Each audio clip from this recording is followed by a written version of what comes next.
maxamuud raage ibraahim marayaha madbacadda qaranka jamhuuriyadda Soomaaliland ahna xubin ka tirsan golaha dhexe xisbiga kulmiye oo ku sugan degmada Celifina gobolka Sanaag ayaa maanta jawaabada ka bixiyay hadaladii kicinta bulshada ah ee ka soo yeedhay madaxda xisbiyada mucaaradka.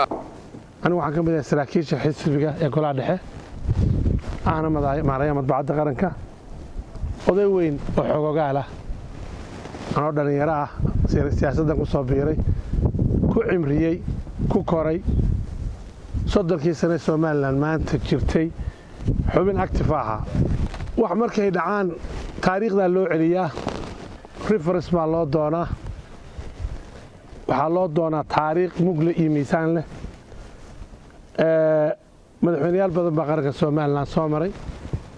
madaxweynaha maanta jooga mudane Muuse Biixi Cabdi muddo xileedkiisii waxbaa ka dhiman ma dhamaanin mana uu oran oo meel ku yiri doorasho qaban maayo ma jirin waxaan ka jawaabayaa oo doonayaa inaan in yar ka iraado kelmadihii gudoomiyaha xisbiga musharaxa xisbiga mucaaradka saaxiibkay Cabdiraxmaan Maxamed Cabdullaahi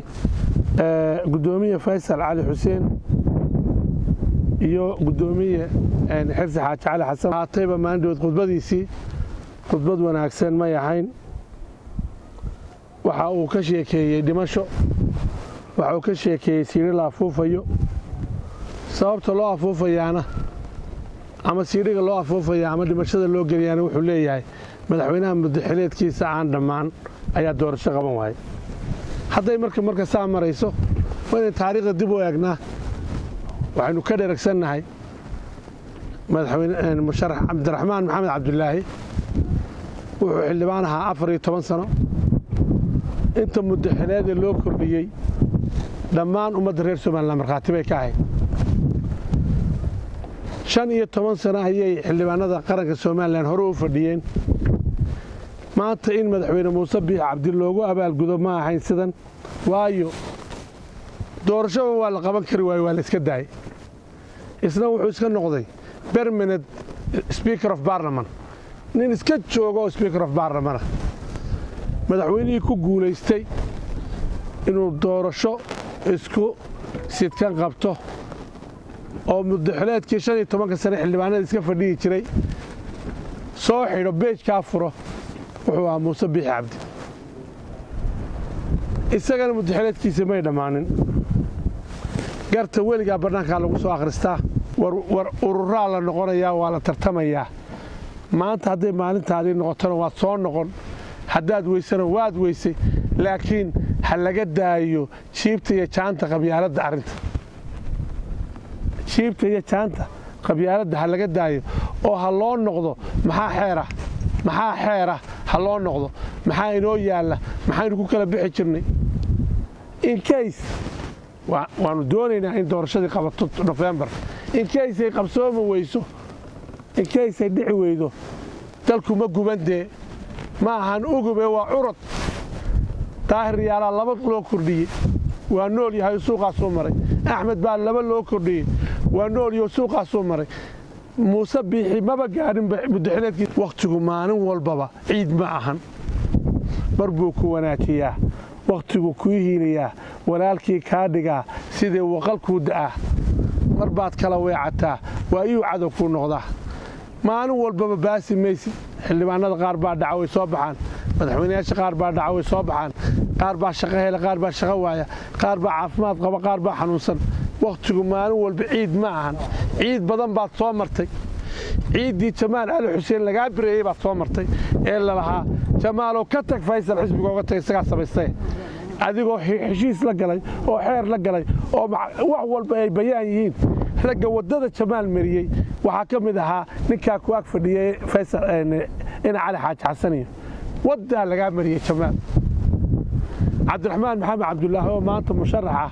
oo taagan wada laga mariyay ilaahay ha u naxariistee aadan waqaf oo kula soo shaqeeyo ku xigeen ku ahaa wada laga mariyay mar walbana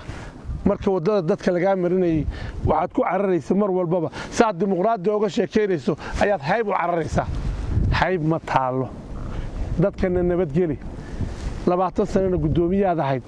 haybta aad mar walba ku cararaysa aad sheeganaysana waa sadanada guud ee qaranka Soomaaliland sadanada reer guuleedna cidna kama xigtid adigu ee qof baad ka tahay sadanada guudna noo daa ku tartan siyaasadda farshaxankeen maanta waxaa taagan intaasoo nin oo qoodh ah oo doonaya inay xisbiya yeeshaan oo 20 kor u dhaafay Ataash baa ka mid ah Maxamed Cabdi Gabooso 3 mar la riday baa ka mid ah Samatar baa ka mid ah Cabdullah Darawal baa ka mid ah oo soo halgamay rag badan ma waxaad leedihiin rag oo dhan hana loo tumo sidii geela oo anagu weligan barqabaan ahaano mustaqbal miyaanay jirin rag kale oo doonaya qaranka inay wax ka noqdaan anagu weligan miyaa la daawanayaa oo kaligiin baa jiraya xirsi isaga kordhinayay mar walba tii dambe anagu aan ku fadhinay ee